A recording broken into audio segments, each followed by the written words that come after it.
ನಾನು ಇಷ್ಟೆಲ್ಲ ಹೇಳಿದ್ಮೇಲೆ ಜಗದೀಶ್ ಸರ್ ಬಗ್ಗೆ ಒಂದು ಮಾತು ಹೇಳ್ಬೇಕು ಮ್ಯಾಮ್. ನೀವು ಒಳಗಡೆ ಹೋಗ್ಬೇಕಾದ್ರೆ ಫೈರ್ ಬ್ರ್ಯಾಂಡ್ ಅಂದವರು ಅವರೇ, ಗೇಮ್ ಚೇಂಜರ್ ಅಂತ ಕೂಡ ಕರೆದ್ರು, ಒಂಥರ ಸಿಂಗಲ್ ಸಿಂಹ ಅನ್ನೋ ಥರನೂ ಮಾತಾಡಿದ್ರು, ಕೊಹಿನೂರು ಡೈಮಂಡು ಅಂತಲೂ ಪದ ಬಳಕೆ ಮಾಡಿದ್ದಾರೆ. ಇಷ್ಟೆಲ್ಲ ನಿಮ್ಮನ್ನ ಹೊಗಳದಂಥ ವ್ಯಕ್ತಿ ಇಲ್ಲ.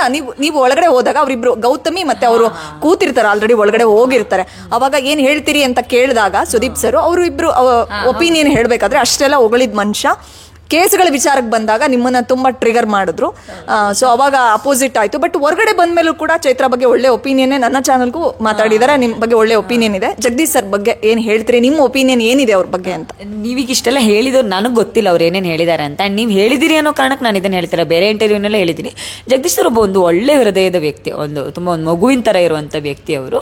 ಅದೇ ಅವ್ರ ಜಗಳನ ಸೀರಿಯಸ್ ಆಗಿ ತೊಗೊಳಕ್ಕೆ ಸಾಧ್ಯನೇ ಇಲ್ಲ. ಅವರೊಂಥರ ಕಂಟೆಂಟ್ ಕಿಂಗು. ಅಲ್ಲಿ ಜಗಳ ಮಾಡ್ತಿದ್ರು, ಇಲ್ಲಿ ಬಂದು ನೋಡ್ದ ಕಂಟೆಂಟ್ ಕೊಟ್ಟೆ ನಾನು ಇವತ್ತು ಅಂತಲೇ ಮಾತಾಡ್ತಿದ್ರು. ಬೆಳಗ್ಗೆ ಎದ್ದು ನಿಂತ್ರೆ ಮತ್ತೆ ಬಿಸಿನೀರು ತಂದ್ಕೊಡೋರು, ಮತ್ತೆ ಡಾನ್ಸ್ ಮಾಡೋರು, ಮತ್ತೆ ಖುಷಿಲಿ ಶೇಕ್ ಹ್ಯಾಂಡ್ ಮಾಡೋರು. ಸೊ ಅವ್ರು ಹೀಗೆ ಅಂತ ಪ್ರಿಡಿಕ್ಟ್ ಮಾಡೋಕ್ಕಾಗ್ತಿರ್ಲಿಲ್ಲ. ಅವ್ರ ಜಗಳನಾಗಲಿ ಅವ್ರ ಪ್ರೀತಿನಾಗಲಿ ನಂಗೆ ತುಂಬ ಸೀರಿಯಸ್ ಆಗಿ ತೊಗೊಳಕ್ಕೆ ಆಗ್ತಾನೆ ಇರಲಿಲ್ಲ. ಆದರೆ ನನಗೆ ತುಂಬ ಸಲ ಅನಿಸಿದ್ದಿದೆ ಅವ್ರು ತುಂಬ ಒಳ್ಳೆ, ಅಂದರೆ ಒಂದು ತುಂಬ ಸ್ಟ್ರೈಟಾಗಿ ತೊಗೊಳ್ಳೋ ಒಂದು ಶುದ್ಧ ಮನಸ್ಸಿನ ವ್ಯಕ್ತಿ. ಜಗದೀಶ್ ಸರ್ ಏನೋ ಒಂದು ಕೆಟ್ಟ ವ್ಯಕ್ತಿತ್ವ ಅವರಲ್ಲಿ ಖಂಡಿತ ಇರಲಿಲ್ಲ.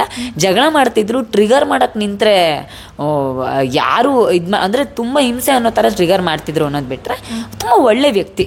ಆ ವಿಚಾರದಲ್ಲಿ ಇದೆಲ್ಲ ತುಂಬ ಮಾತಾಡ್ತಿದ್ವಿ, ನಾವಿಬ್ಬರು ತುಂಬ ಹಂಚ್ಕೊಳ್ತಿದ್ವಿ. ವೈಯಕ್ತಿಕವಾಗಿ ನನಗೆ ಯಾವಾಗಲೂ ಹೇಳೋರು, ಇಲ್ಲ ಪಾಪ ಅವಳಿಗೆ ಷಡ್ಯಂತ್ರ ಮಾಡಿದ್ದಾರೆ, ನಾನು ಯಾವಾಗಲೂ ನಿನ್ನ ಜೊತೆಗೆ ನಿಂತ್ಕೋತೀನಿ ಅಂತ ಹೇಳ್ತಿದ್ರು. ಜಗಳ ಅಂತ ಬಂದಾಗ ಅವ್ರು ಎಲ್ಲ ಪ್ರೀತಿನ ಬದಿಗಿಟ್ಟು ಜಗಳ ಮಾಡ್ತಾರೆ.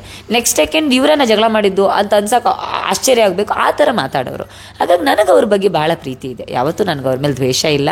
ಅವ್ರು ಹೋದ್ರು, ಹೌದು ಘಟನೆ ಆಗಿದ್ದು ತಪ್ಪು, ಅದನ್ನು ಪದ ಬಳಕೆ ಮಾಡಿದ ತಪ್ಪು, ಅದಕ್ಕೆ ಕಾರಣಗಳು ತುಂಬ ಇದೆ. ಅವರು ಮಾತಾಡಿರೋ ರೀತಿಗಳು ತಪ್ಪಾಗಿದೆ, ಅದನ್ನು ನಾನು ಯಾವತ್ತೂ ಹೇಳ್ತೀನಿ. ಅದರಿಂದ ಆಚೆಗೂ ತುಂಬ ಒಳ್ಳೆ ಮನಸ್ಸಿನ ವ್ಯಕ್ತಿ, ಅದರಲ್ಲಿ ಯಾವುದೇ ಪ್ರಶ್ನೆ ಇಲ್ಲ.